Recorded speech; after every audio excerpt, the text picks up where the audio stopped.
وعالك تاجر وزير الدولة الفدرالكة وزير عبد الرحمن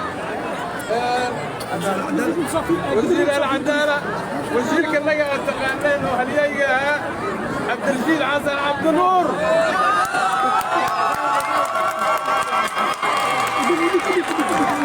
وعاوي مرقى أنا سونا ويا ده صعب مرال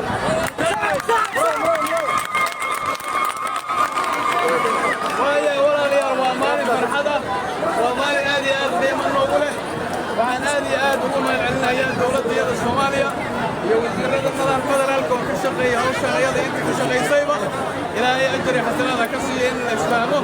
وعن وزير كيجا عبد الرشيد حسن عبد الرشيد جلال وما عندنا يا سيدك يا سيد مدرة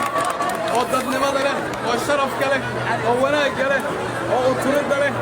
وأطرد سري دك كيسة دل كيسة دباتوي كي أبارة يكجران ووقع قاتمات إن مرتاي وقاتو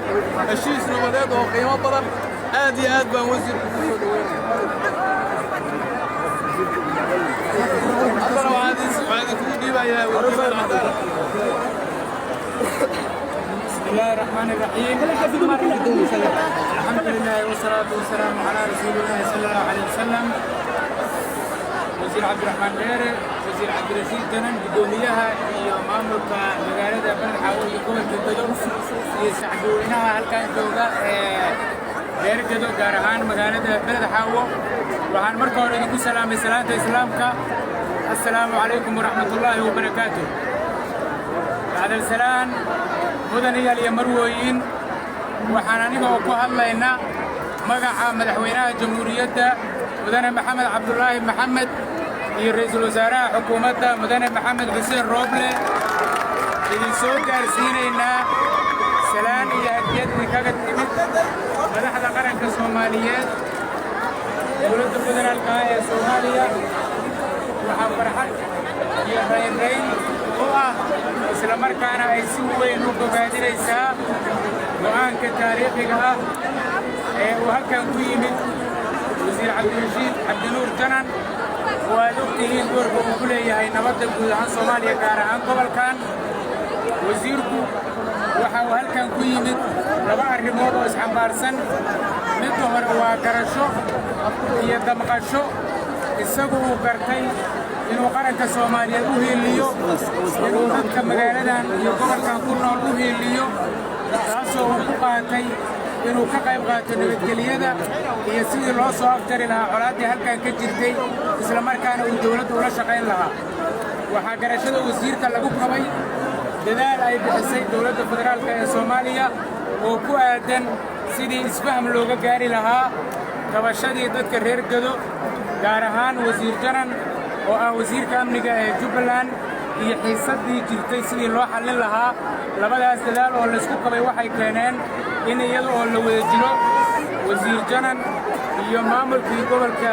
Gado iyo saraakiisha amniga halkan la wada joogo in la wada shaqeeyo midnimana la muujiyo waxaan rabnaa inaan idiin sheegno go'aanka uu qaatay wasiir Cabdirashiid Janan ee halkan uu ku joogo waa hiil qaran oo taariikhi ah oo ku soo aaday maalinta mudnaan waxa uu taariikhda ka galay taariikhda Soomaaliyeed dawladda Soomaaliyeed iyo shacabka Soomaaliyeedna waxay u hayaan abaalkaas iyo mudnaanta ay leedahay talaabada uu qaatay waa mid ka farxin doonta qof kasta oo jecel sharafka iyo midnimada iyo quwadda qaranka Soomaaliyeed waxay kaloo tahay talaabo ka nixinaysa cid kasta oo aan jeclayn sharafka oo aan jeclayn midnimada oo aan jeclayn in Soomaaliya ay sharaf lahaato ugu dambeyntii waxaan halkan kala hadlayaa cid kasta oo ku hawlan wax u dhibaya qarannimada Soomaaliyeed waxaan leenahay maanta tusaale wanaagsan ayaad haysataan waxaan leenahay cid kasta oo isku dayaysa inay dadka Soomaaliyeed kala dhantaasho ogaada dunta dadka Soomaaliyeed waa ka fogtahay inta aad u malaysaan waana isaga dhow yihiin inta aad u malaysaan waana isaga tanaasuli og yihiin inta aad u malaysaan ma noqon karaan dad ajnabi oo dalkooda u adeegsado mana noqon karaan kuwa sharaftooda ku xadgudba sidaas daraaddeed wasiir waxaan ku soo gaarsiinaynaa adigana tahniyadaas iyo hambalyadaas waa kuwa mahad celinaynaa waa ku soo dhawaynaynaa intaan wasiir Cabdiraxmaan dheere inoo soo gabagabayn waxaan jeclahay wasiirka in carabkiisa aad uga maqashaan kelimadaha wanaagsan ee uu idiin wado iyo sababta uu halkan u yimid.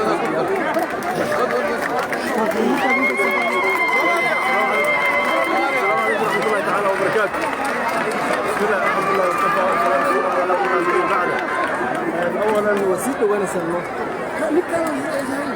أولاً